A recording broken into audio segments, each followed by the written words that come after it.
شانس دیدنت را هر روز ندارم، ولی دوستت دارم.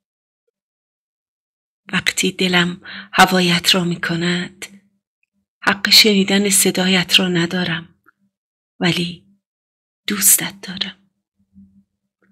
وقتهایی که روحم درد دارد، شانه هایت را برای گریستن ندارم، ولی دوستت دارم. وقت دلتنگی هایم، آغوشت را برای آرام شدن ندارم، ولی دوستت دارم. آری همه وجودمی، ولی هیچ جای زندگیم ندارمت. در میان نداشتنها باز هم با تمام وجودم دوستت دارم.